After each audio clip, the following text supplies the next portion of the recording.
Hey guys, welcome back to my channel. If you're new here, my name is Jade and thank you so much for joining me.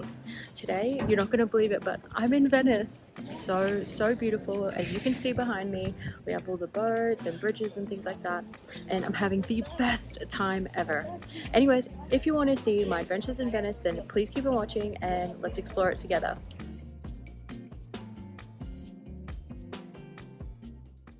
Let's take it from the start. Here we are about to land in Venice from Athens, and we were just so excited to finally be in Venice together.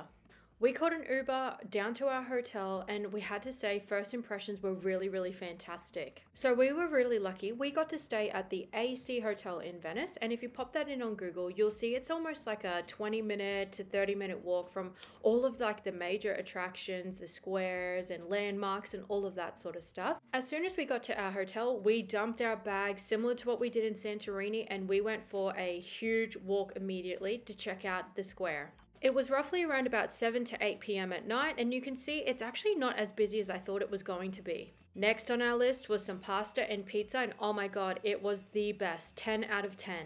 A cool fact about Venice is that you can actually drink out of the water fountains because the water is continuously going. It's exactly the same as tap water. So this next morning, we decided to wake up at around about 6 a.m. and we left and we hit the streets of Venice at around about 7 to 7:30. And as you can see, it was super dead. Waking up this early and hitting the streets of Venice, this was such a great opportunity to see the city when no one was around. As you can see, there's only like a couple people standing on the Rialto Bridge, and we actually got a great opportunity to sit at this gorgeous cafe right in front of it and have our morning coffee. I got a croissant, and we just got to chill and take the morning in. It was actually such a relaxing walk as we headed to the Bridge of Sighs, and if you haven't heard about this, definitely Google it. It has a little bit of a dark history.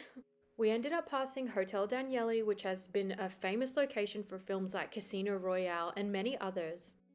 Once we got to our tour meeting point, we jumped on our ferry boat and we were off. We were heading to Murano Island and Burano Island to see some of their specialties and also to venture around their little towns.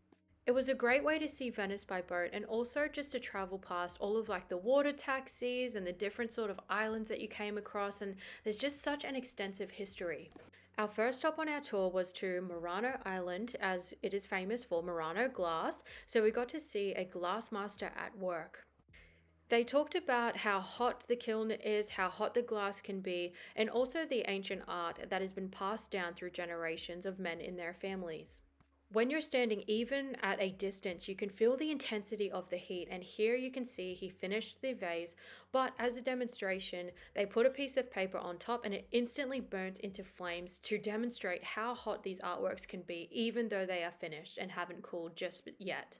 We were extremely lucky because the glassmaster wanted to show us another demonstration where he got a chunk of molten glass. I don't know the technical term, so don't come for me, but then he started to pull and shape, and it is just so amazing the vision that they have and how they can manipulate this glass. But you'll see in a second, it's actually a horse in an upright position. How cool is that? After we got to see different aspects of the actual glass factory, and you're not allowed to film because the glass making is really sacred and it's all trademarked as well. But yeah, we got to go for a walk around Murano Island, and it was so gorgeous and it was so beautiful. And Dylan and I were just pinching ourselves because, oh my god, we're here, we're in Venice! And to soak it all in, we decided to stop, grab a coffee, and honestly just sit on one of the riverbanks, I guess, if that's what you call it, or a terrace, I don't know. And we just sort of watched the boats go by and people watched and was just enjoying our time. And then before we knew it, we were off and we were heading to Burano, which is one of my favorite places in the world. It is so gorgeous, it is so beautiful, and one thing that I absolutely love is just how vibrant and truly amazing this little section of the world is. Burano is also extremely famous because of its traditional lace making techniques. We were extremely lucky to attend a lace making shop where we got to see this gorgeous woman doing some of her lace making techniques, as you can see here. This place was phenomenal. Walking around upstairs and you can see all of these incredible detailed works, and they were all for sale and definitely all handmade as well. A very interesting fact that we learned was that there is 7 styles of lace making.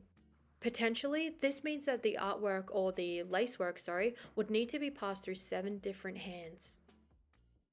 As I was standing there, I gazed upon a picture and oh my god, it's Elton John. Elton John had been to this specific lace making store. How cool is that? Burano is such a dream to me. I am in love with pastel colors and I love that each house has a personality or a persona. And I would definitely encourage, after going through the main strip, just go for a walk. Just go and get lost because you find little laneways or riverways and they're absolutely not busy at all. You're not fighting the crowds. And look at these gorgeous areas and it's just 1 or 2 steps off of the main road. So I've been to Burano before and I just thought the houses being different colors and vibrant were just these really cool quirky things, but it actually has a very interesting purpose. As we know and we had experienced that very morning is that Venice can actually become very foggy or misty, whatever term we would like to use. And fishermen at the end of the day, they would basically want to go straight home. And a way that they knew where their house was, it's because it was the same color as their boat. So for example, if they had a pink house, they would definitely have a pink boat as well. So they could just park their boat up and just go straight home and start relaxing or enjoying their meals. And talking about meals, it was time for us to stop and have something to eat after all the adventuring and learning that we had done that day. We also got the fantastic advice to try Buranelli biscuits. I've probably pronounced that so wrong, so apologies in advance. But what they are is they're long-lasting biscuits that fishermen used to take on their journeys with them. They're made out of eggs, flour, sugar, and butter. And you know what? They really weren't that bad. They just sort of tasted like a biscuit, which kind of makes sense, I guess. At the end of our long tour day, we were so lucky to see Venice at night. I believe that seeing Venice at night is an absolute must-do. It is so dreamy, it is so romantic. Like, just look at that. Look at the reflection on the waters, and it's just so different to where we're from in Australia. The buildings, it's just so gorgeous. I absolutely loved it. And this is just walking through one of the main strips that is right in front of the Rialto Bridge. I thought I would include this because even though it was busy, it was so gorgeous to see so many people outside just enjoying their meals and the smells, oh my God, honestly, undescribable. This was one of our absolute favorite days of our European trip. Again, we woke up super early and we just adventured around Venice.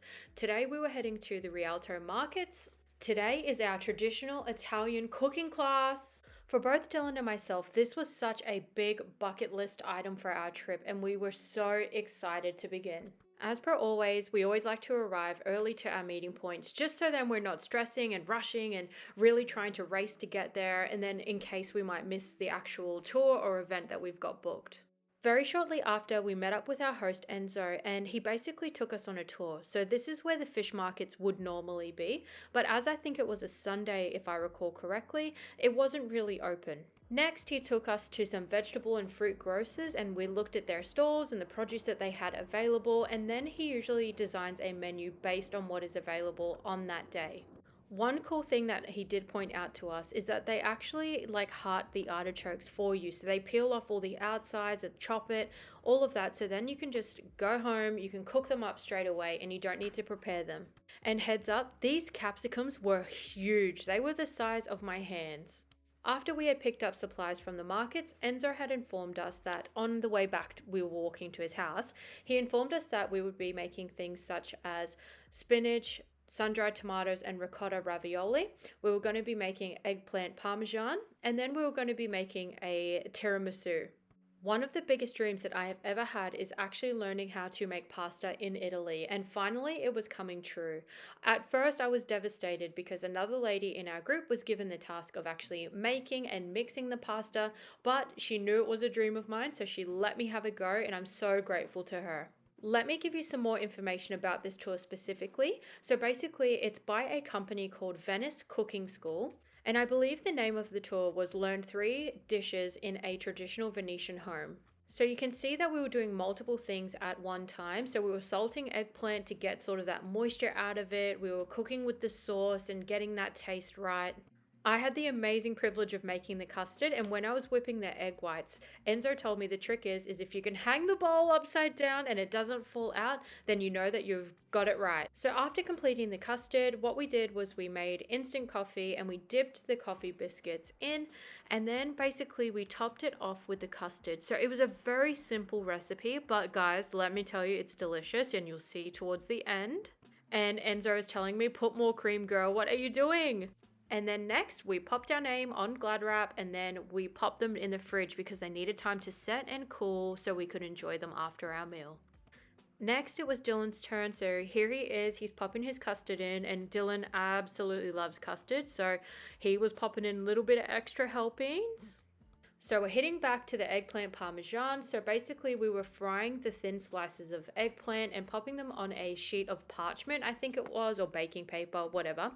And basically we were just letting the oil drain out of these. This recipe was so simple and easy, but let me tell you, it was so delicious. So here I am, we were doing the tomato puree with the seasonings and stuff in it.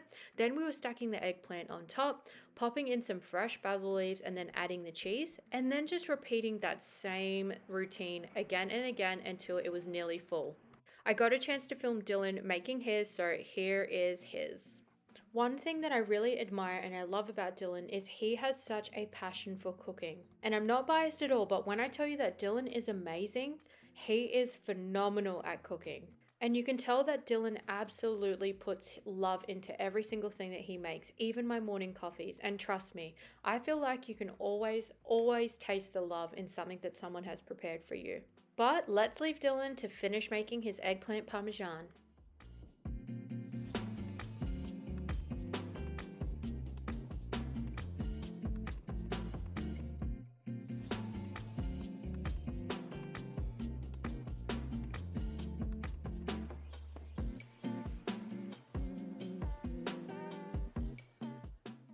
I hope you enjoyed that little cooking segment, but you can see everybody else in the group. There was only 4 participants, including myself.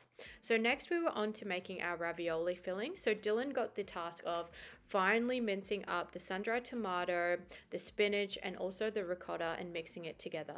As you can see here, the mixture was put into a piping bag so we could easily disperse the filling onto our little pasta sheets that we had all individually made. Dylan absolutely had the best time making his little raviolis, and as you can see here, Enzo told us the trick is that when you're pushing the ravioli, it should flip in front of you. So Dylan did an amazing job, and I'm so proud of him. And now it was my turn. I was up and I was making my raviolis, and as you can see here, I did like the conveyor belt action, and it was so much fun. This is literally a dream come true for me, guys. So you're watching a dream come true. Look at these little pillars of deliciousness. Oh my god, I could not wait to eat them. They look so good, and trust me, they tasted amazing. By the end of our cooking class, we had roasted peppers, we had melon with prosciutto and cheese, we had our eggplant parmesan, we had our ravioli, we had a salad as well that Enzo quickly made, and guys, this was so filling, so delicious. So you got to learn such amazing recipes and be completely stuffed full afterwards. And it's not over. You know that no meal is complete without having dessert afterwards. We finally got to eat our tiramisu, and look at the layers. Look at how that coffee has just soaked up in those biscuits, the cream, the custard, whatever. It was so good. When we left, we were so happy, but we were having such bad food coma. So we were so full, but we wanted to adventure around. So we walked around slowly just to let our food settle, and it was such a good way to digest our food as well. And I mean, with views like this, who can complain? The next thing I knew, I was asking Dylan if he wanted to go on a gondola ride, and Dylan said yes. He was so ecstatic, and we finally found one that we felt like was really well priced. We were lucky to get a gondola ride for 90 euros, where in other places in Venice, we saw them for up to 150 euros. So this was a really big bargain in our eyes. It was so much fun, and it was such an unforgettable experience, and it was so beautiful to see Venice on the water and going through these small canals and under the bridges. It was literally like a beautiful maze. And also, it was so romantic, and it was so nice and quiet and peaceful in comparison to the busy, popular areas of Venice. And I found that it really gave us that feel of this part of Venice is ours for, that moment in time, and it was really perfect. When we were walking back to San Marco Square, we came across this gelato place, and oh, the salted caramel, 10 out of 10. It was so delicious. So, you know what? We just parked up on a street corner and we just ate it and watched as people walked past and just really took in the scenery. One really cool thing that we got to do is we actually got to go to the top of St. Mark's Campanelli. I think I've pronounced that wrong, but please, guys, I'm trying for my life here. I think we paid around about 10 to 20 euro to go to the very top and look at these views. Look at everything that you can see. I would absolutely recommend doing this experience as it gives you such a 360 view of Venice and its surroundings, the lagoon, the buildings, the rooftops. It was so beautiful and amazing. Also on this trip, Dylan found out that squid ink pasta is not for him. I don't really eat seafood, but guys, the strong seafood smell coming from the pasta, I couldn't even handle sitting next to him. So I really give him kudos for giving something a go and trying something new. But as we found out, maybe that one's just not for us. This brings me to our final morning in Venice. So instantly we woke up super early. We were out the door at 6 a.m. because we had a train at 9. We wanted to get a couple more hours, just us and the city.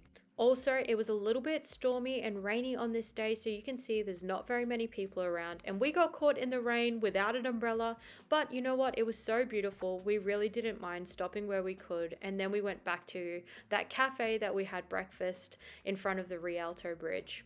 It felt like a really good goodbye to our wonderful time here in Venice. Venice will definitely be on our list to travel again, maybe in the next couple of decades, but we are so glad that we had the opportunity to go. We felt so incredibly lucky and privileged to be in this beautiful city. I want to say a massive thank you to you guys. I know this content is a little bit different to the fitness content I normally share, but thank you so much for watching. Thank you so much for your support. Definitely, if you've liked this video, hit that like button and smash that subscribe and join this community that we're building. Take care, guys. Bye!